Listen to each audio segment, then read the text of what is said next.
어서 있는 고양이 제니예요. 오늘은 해리포터 2권 Chapter 15 아라곡 읽어보도록 할게요. 안녕! Chapter 15 아라곡. Summer was creeping over the grounds around the castle. Sky and lake alike turned periwinkle blue, and flowers large as cabbages burst into bloom in the greenest houses. But there was no Hagrid visible from the castle windows, striding the grounds with a fang at his heels. The scene didn't look right to Harry. No better, in fact, the inside of the castle, where things so horribly wrong.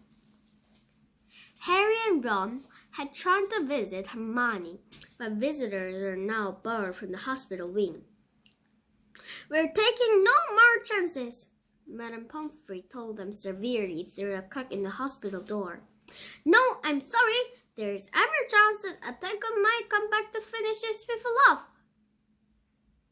With Dumbledore gone, fear had spread as never before, so that the sun warming the castle walls outside seemed to stop the murray in the windows.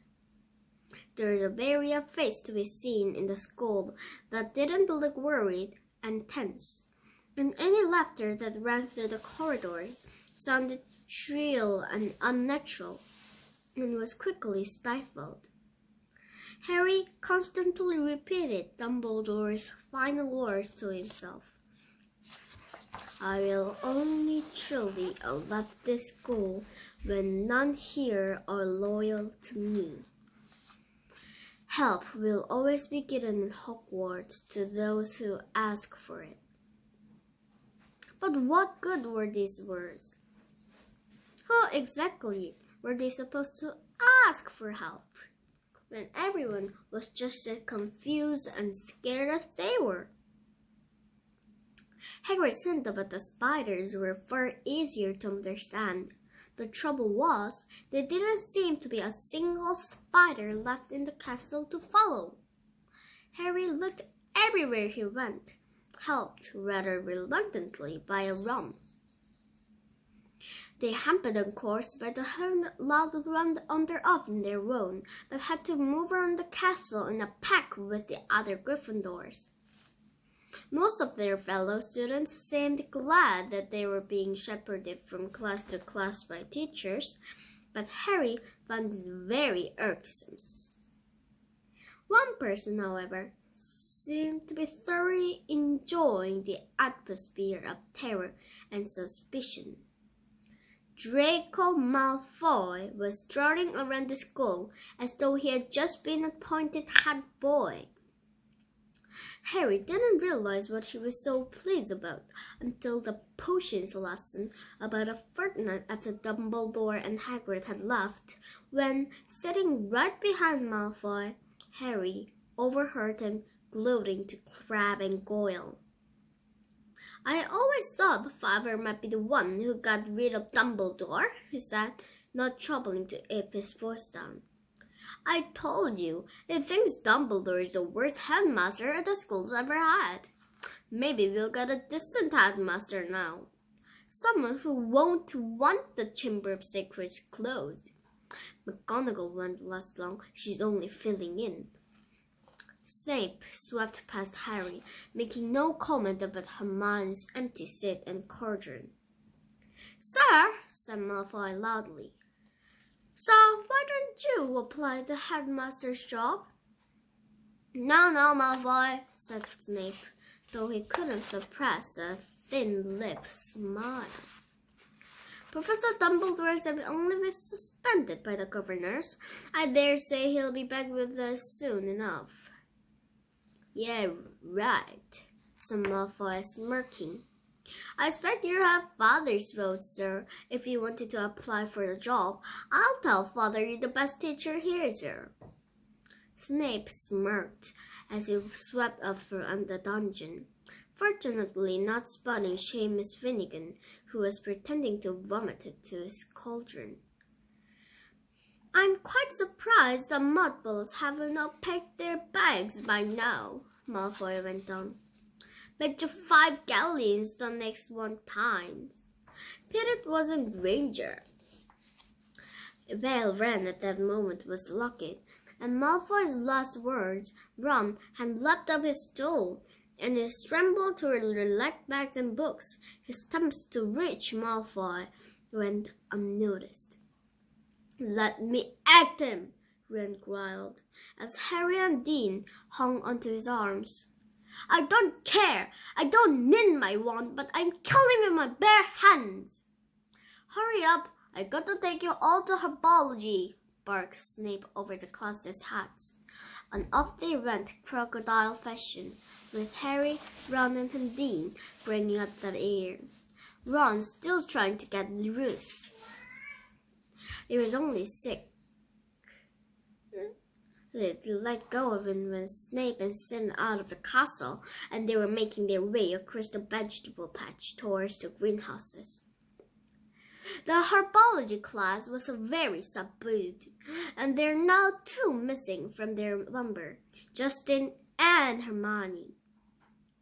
Professor Sprout set them all to work pruning the Abyssinian shrivel figs. Harry went to tip an armful of withered stalks onto the cobblestone and found himself face to face with Ernie Macmillan. Ernie took a deep breath and said very formally, I just want to say, Harry, that I'm sorry I ever suspected you. I know you never attacked Hermione Granger, and I apologize for all the stuff I said. We're only in the same boat now, and well, he held out a pudgy hand, and Harry shook it. Ernie and his friend Hannah came to work at the same shrivel things as Harry and Ron. That Draco Malfoy character, said Ernie, breaking off that twigs. He seems very pleased about this all, doesn't it? Don't you know, I think he might be Slytherin's heir. That's clever of you, said Ron, who didn't seem to have forgiven Ernie as readily as Harry. Do you think it's Malfoy, Harry? Ernie asked. No, said Harry, so firmly that Ernie and Harry stared. A second later, Harry spotted something that made him hit Ron over the head with pulling shears. Ouch! What are you? Harry was pointing at the ground a few feet away. Several large spiders were scurrying across the earth. Oh, yeah, said Ron, trying and failing to look pleased. But we can't follow them now. Ernie and Hannah was listening curiously. Harry watched the spiders running away. Looks like they're heading for the Forbidden Forest. And Ron looked even unhappier about that. At the end of the lesson, Professor Sprout described the class to their defense against the dark arts lesson. Harry and Ron lagged behind the others that they could talk about the earshot. We have to use invisibility cloak again, so Harry told Ron. We can take Fang with us. If we wish to go into the forest with Hagrid, there might be some help. Right, said Ron, who was twirling his wand nervously and his fingers. And there's a bit of werewolves in the forest, he added. He think your usual Percy at the back of the Lovecraft's classroom. Preferring not to answer the question, Harry said, there are good things in there too. The centaurs are right, and the unicorns. Ron had never been at the Forbidden Forest before. Harry had entered it only once, and hoped never to do so again. Lockhart bounded into the room, and the class stared at him. Every other teacher was looking grimmer than usual, but Lockhart appeared nothing short of buoyant. Come now, he cried, beaming around it.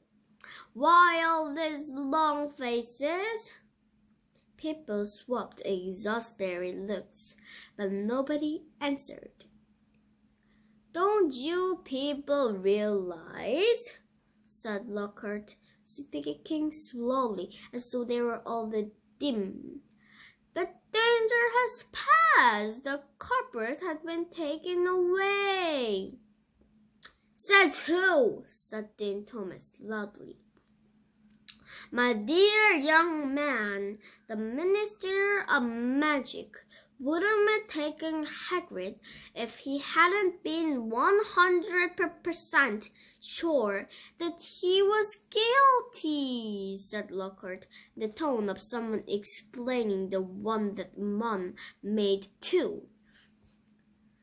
"Oh, yes, he would," said Ron, even more loudly than Dean. "Flatter myself, I know a touch more about Hagrid's arrest than you do, Mr. Weasley," said Lockhart in a self-satisfied tone. Ron started to say that he didn't think so somehow, but stopped in mid-sentence when Harry kicked him hard on the desk. "We weren't there, remember?" Harry muttered.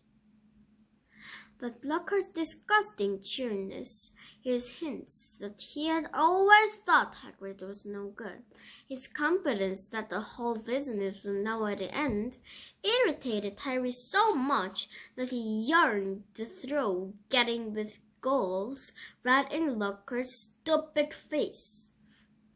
Instead, he contented himself with scrawling a note to Ron. "Let's do it tonight." Ron read the message and swallowed hard and looked sideways at the empty seat usually filled by Hermione.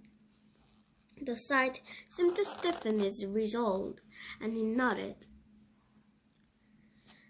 The Gryffindor common room was always very crowded these days because from 6 o'clock onwards Gryffindors had nowhere else to go. They also had plenty to talk about, but the resort of the common room often didn't empty until past midnight. Harry went to get the invisibility cloak out of his trunk right after dinner, and spent the evening sitting on it, waiting for the room to clear. Fred and George had run to few games at the exploding set, and Ginny sat watching them, very subdued, in Hermione's usual chair. Harry and Ron kept losing on purpose, trying to finish the games quickly, but even so, it was well past midnight when Fred, George, and Ginny finally went to bed. Harry and Ron waited for the distant sounds of 2 dormitory doors closing before seizing the cloak, throwing over themselves, and climbing through the portrait hole. 재미있게 보셨다면 구독과 좋아요 꾹꾹 눌러주시고 다음 영상에서 만나요. 안녕!